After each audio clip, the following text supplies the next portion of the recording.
Hello all, welcome to the Sony classes science video. Today we are going to talk about heredity and evolution part 2, right? हम लोगों ने part 1 already complete कर लिया है जहां हमने देखा था कि हेरिडिटी होता क्या है, इसका मैकेनिज्म क्या है, एज वेल एज इसका हिस्ट्री क्या होता है. एंड ऑल्सो पार्ट 1 में हमने इवोल्यूशन के बारे में कुछ जानकारी ली थी, right? In this part 2 we are going to talk totally in detail about evolution, right? So let's see what is evolution. In our part 1 we have studied evolution is a slow going process, right? So what you can see is from the first origin this gradual changes होते गए and एक developed form occur हो गया, right? So this changes took many years to happen, right? आप देख सकते हो एक जनरेशन में नहीं हुआ है, कितने जनरेशन लग गए हैं एक डेवलप्ड फॉर्म जनरेट होने के लिए. सो इसी को एवोल्यूशन कहते हैं. किसे? एक सिंपल ऑर्गेनिज्म से, right, which has a different characteristic, इसमें से हमें एक डेवलप्ड फॉर्म मिल गया. एंड ये जो डेवलप्ड फॉर्म हमें मिला है ये एक gradual changes के through मिला है. It is not in a one generation itself. Yes, right? So this is evolution. Now let's see actual में evolution कैसे हुआ है, हम डिटेल्स में जाकर देखेंगे. If we see हमारे past years में जहाँ पे हम लोगों के अर्थ में सिर्फ और सिर्फ कुछ सिंपल केमिकल्स एग्जिस्ट करते थे, that is organic and inorganic form of the chemicals. ये सिंपल केमिकल कंबाइन होकर के एक न्यू केमिकल फॉर्म किया, that is your complex one, right? So simple से थोड़ा कॉम्प्लेक्स और केमिकल्स फॉर्म हो गए, राइट? एंड ये जो कुछ कॉम्प्लेक्स मॉलिक्यूल थे, जैसे न्यूक्लिक एसिड, प्रोटीन जैसे मॉलिक्यूल फॉर्म किए. ये nucleic acid, protein, these are the some example, huh? It is not the only chemicals that have formed that complex one. These are the certain examples. So in कुछ complex में से we have finally got a cell, right? A living cell. From chemical we have got a living cell, and this living cell gradually turns into a living organism, and thus we have diversity of those living organism. हमें एक cell में से काफी सारे organism मिल गए जो कि diverse form में थे, एक फॉर्म में नहीं थे, right? And with evolution what happened, new concept आया, नेचुरल सिलेक्शन हुआ, राइट? सभी सेल्स ग्रो होंगे ऐसा नहीं, कुछ सेल्स को ग्रोथ मिल गई, कुछ ऑर्गेनिजम्स को, और कुछ पेरिश्ड हो गए, as in some of them have got died. Due to that certain have got evolved and some of them have underwent a perished part. So growth जिसे मिली वो आज भी है, and जो perished हो गए वो extinct हो गए. So this is how earth has evolved, right? So let's see the diversity में क्या क्या मिला हमें. डाइवर्सिटी में हम देखेंगे हमें काफ़ी सारे प्लांट्स के वैरायटीज मिल गए. यहाँ आप देख सकते हो लॉन्ग ट्रीज है, right, as well as short trees है. You can see small grasses as well. So ये प्लांट्स में डाइवर्सिटी पाई गई, राइट? एक सेल में से ये सब जनरेट हुआ, राइट? उसके बाद अगर हम देखेंगे एनिमल्स में भी हमें डाइवर्सिटी मिली. एनिमल्स में भी आप डिफरेंट डिफरेंट एनिमल्स टाइप देख सकते हो. ये लैंड पर ही रहने वाले है, और ये land as well as tree पे रहने वाला एनिमल है, monkey, yes. As well as हमें सिर्फ प्लांट और एल्स ट्री पे रहने वाला लाल पांडा भी जानते होंगे, तो ये भी एक न्यू ऑर्गेनिज्म है. This is also being found in a different places, salamander, and then you have a bird which is a part of aerial organism, right? So ये सारे लिविंग ऑर्गेनिज्म जो कि डाइवर्स फॉर्म है, ये single cell से मिले हैं हमें, राइट? ये हमें प्रूफ मिलता है थ्योरी ऑफ इवोल्यूशन से. थ्योरी ऑफ इवोल्यूशन क्या कहती है कि आपके एक प्रोटोप्लाज्म से एक सिंगल सेल एग्जिस्ट करता था। This is what we studied in our first slide कि एक सिंगल सेल है, तो ये प्रोटोप्लाज्म, एक प्रोटोप्लाज्म एग्जिस्ट किया करता था। इस प्रोटोप्लाज्म में से हमें कुछ unicellular, unicellular means what, single cell organism मिले। एक सेल से हमें काफी सारे यूनिसेलुलर ऑर्गेनिज्म मिले। Uni means one, cellular means cell. So you can see different different unicellular organism जिनमें सिर्फ एक ही सेल पाया जाता है। इन सिंगल यूनिसेलुलर ऑर्गेनिजम्स में से हमें कॉम्प्लेक्स ऑर्गेनिजम्स मिले जो कि डाइवर्सिटी को कॉज किया जिन्होंने, राइट। सो हमने जैसे देखा डिफरेंट डिफरेंट डाइवर्सिटी प्लांट में है, एनिमल्स में है, right, remember the previous slide. Okay, so अब ये थ्योरी क्या कहती है कि एक प्रोटोप्लाज्म में से कॉम्प्लेक्स ऑर्गेनिजम्स हमें मिले हैं, राइट। सो एक थ्योरी का कहने का मतलब ये है कि सिर्फ एक सिंगल सेल में से हमें कई सारे डाइवर्स ऑर्गेनिजम्स मिले हैं, राइट, और इन्हें 3 करोड़ ईयर्स लग गए हैं ये सब चेंजेस होने के लिए, राइट। सो हम ये प्रूफ कैसे कर सकते हैं? हम ये प्रूफ कर सकते हैं थ्रू डिफरेंट एविडेंस। हमारे पास काफ़ी सारे एविडेंस है, अगर हम उन्हें कंपेयर करके देखें तो हमें ये पता चलता है कि एक सिंगल से ही हमें डाइवर्सिटी एक्वायर हुई। So let's see certain evidences. ये एविडेंस क्या बताते हैं, हम एनिमल्स में पहले देखेंगे फिर प्लांट्स में। आप इन एनिमल्स के फेसेस को थोड़ा ऑब्जर्व कीजिए ध्यान से। What you can C is position जो है आईज का, राइट, ये आईज का पोजीशन हमें क्या दिखाता है कि yes they are similar in the position of eyes. As well as mouth का पोजीशन देखेंगे तो माउथ का पोजीशन भी सेम है, right, and the characteristic of mouth is also same. The way it is posed, it possesses the characteristic in a similar fashion, right? Nostril का भी position same है, and can you see the ears pinna? Yes, हमारे ears के इनके पिन्नास जो है काफी similarity share कर रहे हैं। सो ऑल्दो ये डिफरेंट डिफरेंट ऑर्गेनिजम्स है, बट इनका कैरेक्टरिस्टिक सेम दिखाई दे रहा है हमें, डॉग में, शीप में एंड वुल्फ में। One more characteristic is there, that is इनका furry hairs. You can see the entire body is covered with the hair, right. So this is what the similarity and evidence that ये एक single organism से evolve होकर के form हुए हैं, right. अभी plants में देखते हैं। प्लांट्स में you can see that mango has the leaf that is venation.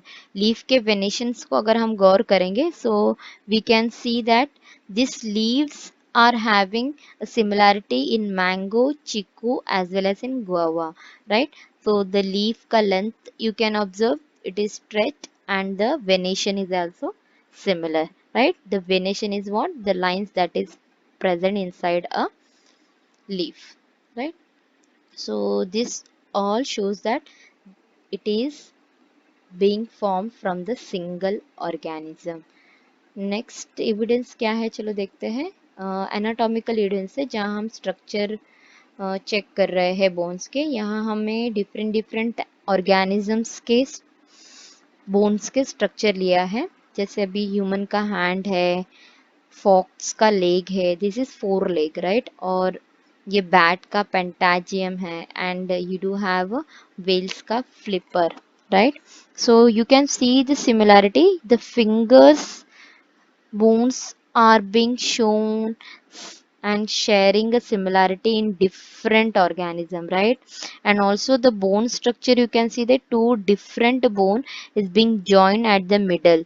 Here the same thing is there, right. So this shows that there is some evolution due to adaptation, this changes has occurred, right. So this is also one of the anatomical evidence. One more evidence we do have that in this, we have got to know that some of the body organ this which are not having use, वो organs अभी vestigial बन चुके हैं। Vestigial means what, वो अभी कुछ use में नहीं है हमें, राइट। सो एक एग्जांपल लेते हैं ईयर्स का। ईयर्स में हमारे आप नोटिस करोगे तो स्मॉल स्मॉल मसल्स है, ऐसे एंगल्स टाइप में मसल्स है। Those muscles are not of use for us, right. And then if we check our mouth, we do have a wisdom teeth. It may occur immediate after birth or after many years of our birth. This wisdom teeth is also there. It is posed at last, right. It doesn't has any use for us now. Also you can see that there is a presence of appendix in our large intestine. ये appendix भी degenerate हो चुका है, इसका भी कोई use नहीं है हम लोग के बॉडी में। सो ये क्या बता रहा है कि इसे हम पहले कभी यूज किया करते थे, इसलिए ये एग्जिस्ट कर रहा है, बट विद द टाइम ये यूज में नहीं रहा है, इसलिए ये डीजेनरेट होता गया है। अंडरस्टूड। सेम वे हम लोगों का जो टेल बोन रहता है, ये टेल बोन भी आज कोई यूज में नहीं है। So it is just showing the presence that it was present in our ancestor. So it shows that we do share a common thing with our ancestor, right. So let's go with the next example. This is a paleontological study जहाँ हम fossils के through ये evidence लेते हैं कि हम लोगों के अर्थ पे कुछ सालों पहले काफी ऐसे ऑर्गेनिजम्स प्रेजेंट थे जो कि डिजास्टर्स की वजह से बरीड होते गए, एंड उनका फॉसिल्स का जो एविडेंस है, प्रूफ है, that has got embossed, impressed into the soil and shows us the structure that this bone structure was that, and this fossil is not now being used for our studies for their presence in that particular era. So यहाँ पे आप soil के different layers देख सकते हो, right. In layers में what you can see that different organisms are being shown, fine. So what you can see that in Cenozoic era there was existence of bird and rabbit, right. In Mesozoic there was presence of crocodile and snake, so there was presence of reptile. In a Palaeozoic these are three different layers of Palaeozoic, जहां पे आप देख सकते हो कि frog का existence first layer में था, सेकेंड लेयर में आपके फिशेस का था, एंड लास्टली आपके स्नेल्स का था। तो ये जो डिफरेंट लेयर्स है हमें ये बताती है कि इस लेयर में एक स्पेसिफिक ऑर्गेनिज्म प्रेजेंट था in that particular era. So the next part is connecting link, right. Connecting links means what we are going to study in this कि एक particular organism शेयर कर रहा है उसके कैरेक्टरिस्टिक उनके उसके पहले के ऑर्गेनिजम्स के एंड उसके बाद के ऑर्गेनिजम्स के। So how we can see that, we can see this duck bill platypus has a mammary gland which is present as well as duct. So it shows some of the characteristic with the terrestrial, but it do present in a aquatic form as well. So ये जो duck bill पैलेप्टस है इसके पास जो tell का presence है and mammary gland का, ये एक टेरेस्ट्रियल एनिमल है करके हम लोगों को समझ में आता है, बट ये कनेक्टिंग लिंक्स है आपके डक्स के एंड टेरेस्ट्रियल एनिमल्स के बीच। As well as lung fish में अगर आप गौर करोगे तो ये एक नॉर्मल रेस्पिरेशन करती है, the way human respire, right. Usually fish कैसे रेस्पायर करती है, गिल्स के through, but this lung fish is respiring with the help of lungs even though it is present in a water. It is totally aquatic but is behaving like a terrestrial mammal, right. Here you can see the peripatus, ये एक आपका worm like structure है। यहाँ पे आप देख सकते हो कि इसमें सेगमेंटेशंस प्रेजेंट है, राइट। बॉडी पर देखो सेगमेंटेशंस प्रेजेंट है, and as well as it possess legs like structure। तो यहाँ हम देख सकते हैं इसमें रेप्टाइल्स का भी स्ट्रक्चर है एज वेल एज इसमें टेरेस्ट्रियल मैमल्स का भी स्ट्रक्चर है, that is a segmentation, and also it has a leg, so it shares a link between your terrestrial and reptile. So this is what the different link, जो कि हमें बताते हैं कि एक ऑर्गेनिज्म दूसरे ऑर्गेनिज्म से लिंक है, राइट। सो एक इवोल्यूशन का प्रूफ हमें मिल जाता है।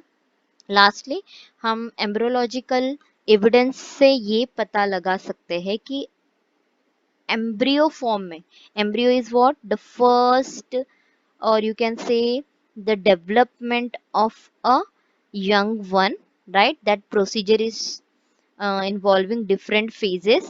So इस फेज के दौरान हम लोग का जो सबसे फर्स्ट फेज है, इसमें हम देखेंगे काफी सिमिलैरिटीज है डिफरेंट एम्ब्रियोज में। ये हम लोगों के डिफरेंट डिफरेंट एम्ब्रियोज है। ये फिश का एम्ब्रियो है, ये सैलमेंडर का एम्ब्रियो है, ये टॉर्टाइस का है, ये chicken, and this is of pig, this is entirely of cow. The lane I am showing, this is a rabbit and this is lastly of man. तो आप ये देखोगे कि सभी के फर्स्ट स्टेज में काफी similarity, you can see the tail like structure in each one of them, and this tail like structure has modified within the organism with different phase. अब यहाँ पे जब नेक्स्ट फेज में हम गौर करते हैं तो टेल जो है वो डिफरेंट डिफरेंट फॉर्म्स ले रही है। यहाँ पे फिन्स फॉर्म कर रही है फिशेस का, यहाँ एग्जैक्ट एनिमल्स के टेल्स फॉर्म करेंगे, यहाँ पे लेग्स फॉर्म करेंगे, and at last you have the different shape and structure of that embryo form. So this shows that yes, they do originated from the common ancestor, right? So this is the last evidence that we can prove about a evolution, right? This is the most important one where we can get the very close hint about the common ancestor is being formed by the different diverse animal. Let's talk what we have studied. How gradual changes in organism leads to an evolution, right? कितने सारे gradual changes हुए हैं, right? And how many of those changes has led to the formation of evolution? This is what we studied. Then we have checked that कुछ simple chemicals की वजह से diverse living organisms का formation हुआ, and also हमने देखा कि theory of evolution के थ्रू हमने ये प्रूव किया कि मॉर्फोलॉजिकल एविडेंस, वेस्टिजियल ऑर्गन्स के एविडेंस, फॉसिल्स के एविडेंस, कनेक्टिंग लिंक्स के evidence, embryological evidence has shown us that yes, they do share the similar ancestor, and it is a theory of evolution, right? So we do have something still to explore about, so that is your who all have talked about evolution, what are the different theory that is being put forward, how do they as in scientists have proved the evolution, and lastly how exactly evolution leads a developed human. This all things are still to explore about, so we'll be exploring in our next video lecture. So thank you.